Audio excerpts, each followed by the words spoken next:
الخير يا حبايبي، عاملين ايه؟ يا رب تكونوا كويسين وبخير. النهارده بقى قلنا ايه؟ نعمل سمك. مادام الصيام ده فيه سمك هنعمل سمك اهو. عايزه اكلمكم عن السمك اللي هنعمله. احنا هنعمل سمك من الصعيد، يعني اكله من زمان اسمها مراجس. ايوه سمعتيها صح، مراجس. ايه هي بقى المراجس دي؟ هتعالي معايا واعرفيها دلوقتي. انا هقولك المكونات وبعد كده اوريكي حاجه في السمك. عندي سمك بلطي عادي، عندي الدقه اللي انا عاملاها معاكم في القناه. هعملها مع رز ابيض، مش هعمل رز صياديه علشان خاطر السمك ده بيتعمل اصلا بتقليه، يعني هيبقى الرز فيه تقليه والسمك فيه تقليه هتبقى تقيله يعني، فهنعمل رز ابيض. تعالي بقى المقادير المراجس نفسها اللي هي الصلصه. معايا بصل كتير شويه، انا حاطه ملح عشان انا خرطته من 5 دقايق كده. معايا عصير طماطم عصراه ومصفياه، معايا توم، ومعايا التوابل بتاعه الصلصه ديت، فلفل اسمر وكمون ملح دوت بردك الدقه اللي انا عاملاها معاكم، اللي هو فيه كمون وشطه وكزبره ناشفه. ومعايا معلقه صغيره بابريكا، ومعلقه صغيره كزبره ناشفه، ونص معلقه صغيره شطه للي يحب. انا عايزاه سبايسي شويه يعني كده. هكلمكم بقى قبل ما اوسخ ايدي في السمك. انا هطلع حته من التومه دي، ما ينفعش احط ايدي في السمك وامسك التوم. هحط حته من التوم بقى متلجاها اهي، اللي انا هحشي بيها ايه السمك.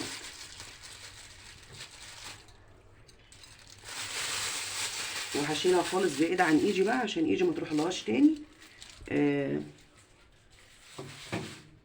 وانا ايدي مطرح السمك.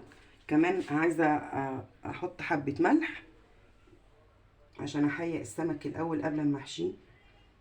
ده ملح اللي انا قلت لكم عليه بردك، اللي هو ابو دقه اللي انا واخده منه هنا للصلصه. عايزه بقى اكلمكم على السمكيه يا جماعه. لما نيجي نجيبها انا شرطتها كده. السمكيه لازم تكون عينها كده بتلمع، تحسيها ان هي طازه، تدوسي عليها كده ما تغرسي معاكي اي حته فيها، ما تغرسي. بطنها كده، هو طبعا هنفتحها ونشوفها. بعد كده بطنها تكون نضيفه كده مش مهريه. هفتح الراس. انا بقصقص السمك عشان اخلص من المخاط اللي بيبقى فيه. وبغسل الراس، بغسل السمكيه كويس تحت الميه كده. انا عارفه ان الراس مش بتتاكل، بس بما اننا بنسيبها مش بنرميها يعني ونقطعها دلوقتي، بس لازم ايه هننضفها ونغسلها. وايدنا تحك كده في السمكيه كده، يكون في قشره لازقه ولا حاجه كده، او الكلام ده يبقى بالسكينه. وانا غسلته من جوه وشقيته كده بالنص. كل السمك انا عملته كده، بس قلت دي ايه اوريها لكم يعني. واصفي السمك من الميه وانا فاتحاه كده. هاخد من الملح قبل التوم. ايوه يا جماعه، هنحط ملح قبل التوم. هنحط كده ملح على اللحم من جوه كده. احنا كده بنحيق السمك. هتاكلي احلى حته لحمه سمك او نسيره سمك متحيقه بطعم حلو قبل التومه. هخلصهم كده حياء كده. واحده تاني اهي. ايوه ملح كده وكمون بشطه بكزبره ناشفه، كله كده. مش هخلي فيه ميه طبعا الاول كده. اصفيه من الميه كويس وارجع بعد كده تاني. هحشيه بالتومه اللي انا كنت مجهزاها قبل كده اهي. انا ما عملتش توم معاكم عشان انا احطها في التلاجة زي ما قلت لكم، هي بتنفع اهي. واحط كده في الفتحه اللي انا فتحتها كده دي من الاول كده، واوزع كده علشان ايه السمكيه كلها تبقى حيقه يعني ايه، فيها تومه وطعمها حلو كلها. سواء بقى خليتها ناشفه او عملتها بالصلصه، انا ايه كده حيقتها كويس. هكمل الكميه بقى وارجع لكم تاني. اهو يا جماعه انا حيقت السمك كله، والتومه اللي اتفضلت مني حطيتها على الوش كده عشان على الجلد يعني من بره عشان كله يتحيق. تعالوا بقى معايا على البوتاجاز عشان نعمل الصلصه. اهي الطاسه يا جماعه على البوتاجاز، انا حطيت فيها زيت. وهحط دلوقتي البصل. انا دلوقتي بعمل الصلصه بتاعت السمك. هحط البصل. ايوه كل كميه البصل دي، هو بيحب بصل كتير. انا ما خليتش الزيت يسخن عشان انا مش عايزاه بصراحه يطرطش كده ويطشطش يعني ويملى الدنيا زيت. هو يسخن مع بعضه كله. كل الرذاذ اللي بيطلع ده من الزيت بيطلع على الحيطان وبيطلع على البوتاجاز وبيبهدل الدنيا. فكده هو هيسخن بالراحه مع نفسه، وفي نفس الوقت ايه مش هيطرطش. انا هسيبه كده على النار، وبعد ما يدبل شويه مش هخليه يحمر قوي. هي المفروض ان هي تحمر قوي يعني، عشان دي اكله صعيديه قديمه، المفروض ان هو يحمر قوي. لكن انا مش هحمره يعني، المفروض ياخد لون اصفر شويه، لكن انا مش هخليه يصفر كتير يعني، عشان يبقى خفيف علينا. عايزه اوريكم حاجه تانية يا جماعه. هنا الطاسه دي اللي انا كنت قاليه فيها امبارح البدنجان، اللي هو قلت لكم مش بيشرب زيت، على فكره طالعه مش بيشرب زيت. يا ريت كلكم تجربوه هيعجبكم. الطاسه دي انا مش هاخد الزيت اللي فيها دوت وارميه في الحوض، مش هينفع. مش هينفع يا جماعه يترمى في الحوض. انا اللي هعمله ان انا هسخنه، هقلبه في كيسه اهي، محضره في كيسه جنبي، هقلبه في كيسه واخده وارميه في الزباله. مش عشان من الاول انا رميت الزيت دوت في الحوض بيسد الحوض وبيبهدل الدنيا وبيسد الصفايه اللي تحت الحوض. لا، انا هسخنه وهحطه في كيسه وهرميه، وارجع اغسل الطاسه واحط زيت نضيف اقلي فيه السمك. هوريكم بقى بعد كده احنا هنعمل ايه. بصوا يا جماعه، هتكلم معاكم على الرز شويه. هو الرز في طريقتين لتسويه الرز. يا اما بنسخن الميه كده، دي ميه وحطيت عليها بس معلقتين 3 زيت، وهحط عليها ملح، معلقه ملح كده كبيره عشان انا عامله كميه. ولو عاوزين الرز يطلع ابيض كتير يعني، يطلع ابيض ناصع كده، هنحط عليهم معلقه خل، معلقه خل صغيره كده، بيخلي الرز يطلع ابيض ابيض. بصوا الميه غليت، انا دلوقتي هسقط الرز في الميه بعد ما اقلبها كده، وهسقط الرز في الميه. لازم الميه تكون سخنه كده. لو انا هحط الرز بارد، انا غسلت الرز كويس بس ما نقعتهوش، هحط الرز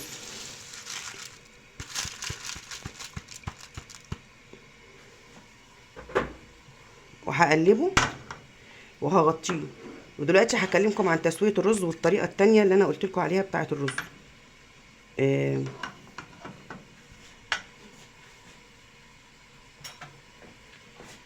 الرز لازم الميه تكون بتغلي عشان احط فيها الرز، عشان ما يعجنش، يستوي من بره ويفضل ني من جوه. انا كده خليت الميه غلت وعليه عليه، وما حطيتلوش اي حاجه غير الملح الابيض بس. انا عاوزاه ابيض يعني، انا عاوزاه خفيف، لان السمك هو اللي فيه الشغل كله. اهو كده هستناه لما يغلي ثواني واروح مغطياه، وهفضل واقفه جنبه لغايه لما ياخد له 5 دقايق وهو بيغلي، وارجع بعد كده اوطي عليه نص توطيه، لان انا حاطه له معياره بتاع الميه. بالنسبه للرز، اللي مش بتعرف تظبط الرز، تعاير كل كوبايه رز عليها كوبايه ميه. يا اما تحطي الميه فوق الرز بعقله صوبع، عقله صوبع واحده كده بس، ما تكتريش، وتقفي جنبه لغايه لما ياخد غلوه. اهو عقله صوبع واحد بس، اهو الرز باين اهو، عقله صوبع واحد بس. يا اما تعايري له زي ما بقولك، لو انت ما بتعرفيش تظبطي المعيار عشان ما يبص منك الرز، خساره يعني يبوظ. وفي طريقه تانية للتسويه، ان انا بمسك الرز بحطه بشوحه الاول في الماده الدهنيه اللي انا عايزه اشوحه فيها. وهنا لازم ازود ميه سخنه، لو انا شوحت الرز الاول لازم ازود ميه سخنه، عشان برضو الرز ما يحصلوش اللي انا بقول عليه، يعجن ويستوي من بره ويفضل ني من جوه. يعني لو الرز سخن لازم ازوده شوربه او ميه سخنه، واظبط الحياء بتاعه واحط له الماده الدهنيه اللي انا عاوزاه اللي هو متشوح فيها، وازود لو انا عايزه ازود او هو كفايه. انما لو انا حاطه الميه سخنه هسقط فيها الرز على طول، هستناه يغلي. في الحالتين ما دام انا عامله الطريقه صح، الرز هيستوي معايا ويطلع كويس. هقف جنبه لغايه لما ياخد له 5 دقايق على النار العاليه يغلي، وبعد كده ههدي عليه النار نص توطيه يعني، مش هوطي خالص، نص بس. وبعديها هياخد كمان 5 دقايق ل10 دقايق في النار المتوسطة دي، وبعد كده هوطي عليه خالص خالص واسيبه يستوي مع نفسه على البخار بتاع حبة المية اللي فاضلين، اللي هم قليلين خالص، انت مش هتشوفيهم بالعين يعني، لكن انا هبقى شايفاه وحاسه ان هو في حبة مية، هم دول اللي هيسووه. اللي عندها غطا ألمونيا يا جماعة زي ده علشان ما يسودش، تدهنه حبة زيت. انا عارفة ان مفيش حد دلوقتي بيستخدم الألمونيا، بس انا عندي، انا ده هدهنه حبة زيت كده اهو، هدينه زيت كده قبل ما اغطي بيه عشان ما يربيش السواد اللي بيربيه الزيت، بيبقى ماده عازله. وهرجع كده اهو الرز غلى، الرز غلى معايا اهو، انا هغطي عليه واسيبه يستوي مع نفسه، وتعالوا بقى نشوفوا البصلايه. اهي يا جماعه البصله كده دبلت، هي ما احمرتش على فكره، هي دبلت بس، يعني يا دوبك خدت لون بسيط خالص، ما خدتش لون او خدت لون بسيط يعني. هسيبها كمان دقيقه. هي بيقولوا عليها اكله بتعمر الدماغ يعني، بالبصل الكتير وبصل محمر بالتقليه الصعيدي يعني. آه هقلب كده فيها.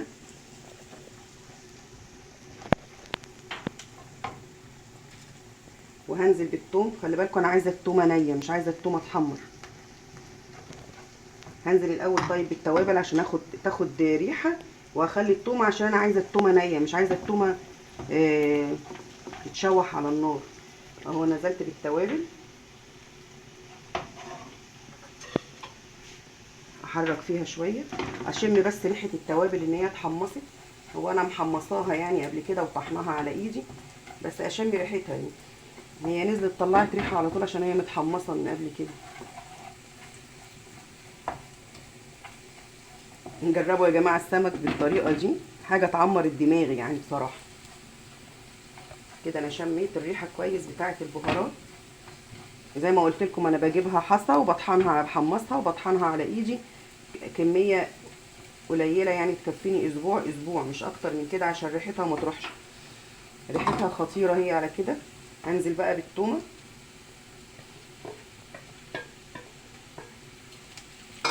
هي بتاخد بصل كتير وثوم كتير.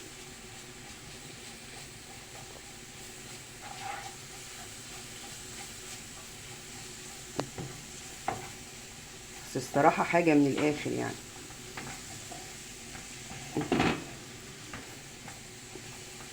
هنزل بقى بالصلصه على طول.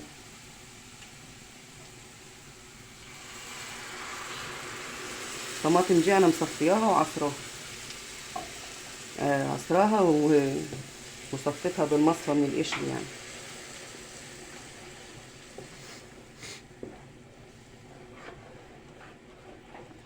هسيبها بقى تاخد وتدي شويه مع بعضها، وامسك في السمك اقليه، وبعد كده هوريكم هنعمل ايه. اهو الرز كده يا جماعه شرب الميه بتاعته كلها، بس هو لسه عاوز ينس يعني، عاوز لسه. اهو الميه هي اللي مخليه كده معجن. انا دلوقتي هطفي عليه من النار الكبيره، وهنقله على عين صغيره زي الشمعه كده صغيره خالص اللي على البوتاجاز، واسيبه بقى على البخار. هو بصوا ما شيطش من تحت ولا اي حاجه، كله من تحت حلو. فانا هطفي عليه وهنقله على عين صغيره، بس هو كده شرب الميه بتاعته كلها. هنقله على عين صغيره. اهو يا جماعه انا هقلي السمك دلوقتي. انا حطيت دقيق، حطيت عليه قرصه ملح صغيره، وحطيت عليه شويه كمون صغيرين بس، ما حطيتش عليه حاجه تاني. هو السمك شبعان توابل يعني، حياءه حلو. هبتدي بقى اقلي. اخد السمكيه كده واحطها حلو في الدقيق.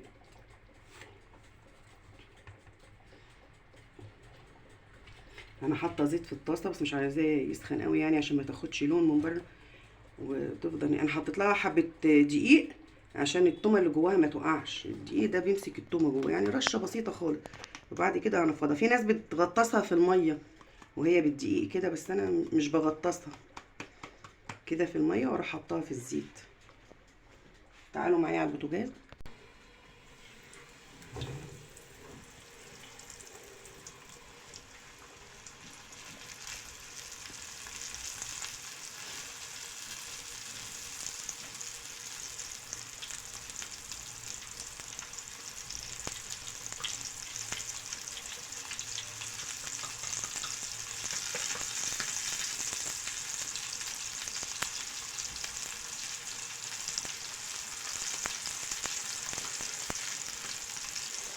ودي سمكيه تاني اهي.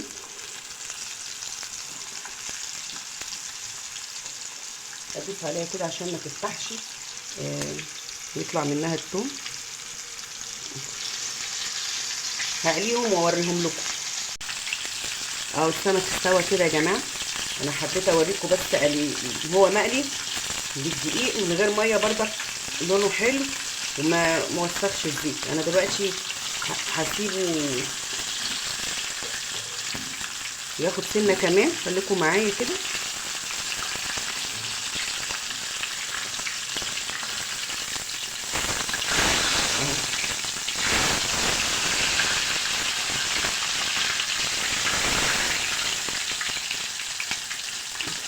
اصفيه حلو من الزيت واطلعه على ورق مطبخ.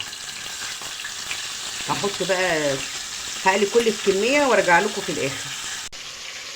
اهو الطاجن اللي انا هدخله الفرن يا جماعه عشان المراجز دي، اخيرا وصلنا لمرحله المراجز دي. هاخد من السمك اللي انا قليته، انا تقريبا خلصت الكميه، فهاخد من السمك اللي انا قليته واحطه كده في الطاجن.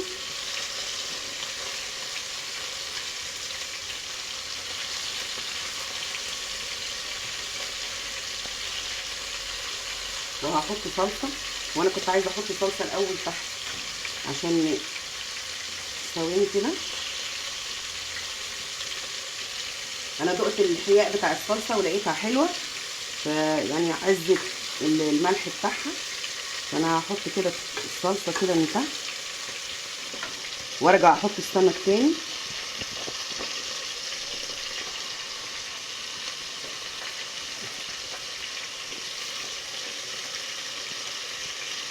احط صلصه تاني.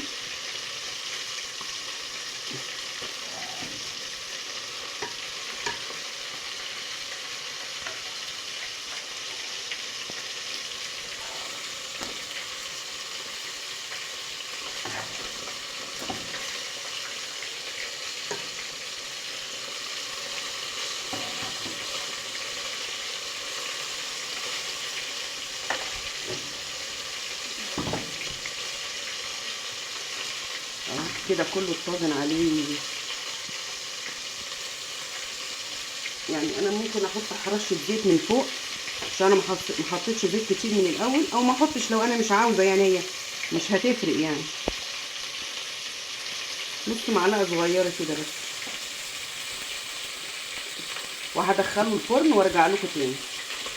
اهو يا جماعه انا رجعت لكم بعد ما طلعت الطاجن من الفرن. السمك ريحته ما اقولكوش عليه، اهو استوى بقى زي الفل، جميل، شارب من التقليه اللي هو فيها وشارب التتبيله وجميل.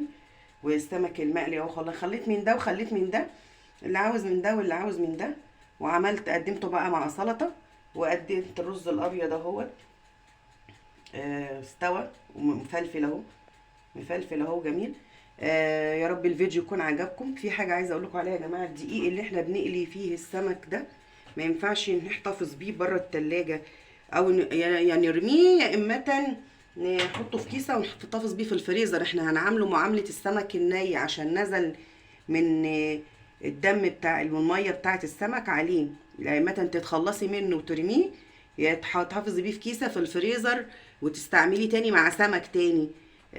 ده كده مع البانيه ومع اي حاجه نيه تحطي فيها دقيق، يا تتخلصي منه وترميها، يا اما تحتفظي بيها في الفريزر. لكن لو عملتي بدنجان زي اللي عملناه مع بعض على القناه ما بيشربش زيت، ده ممكن تحتفظي بالدقيق بره، لان احنا كده ما حطينالهوش حاجه نيه، هو كان البدنجان بس فيه.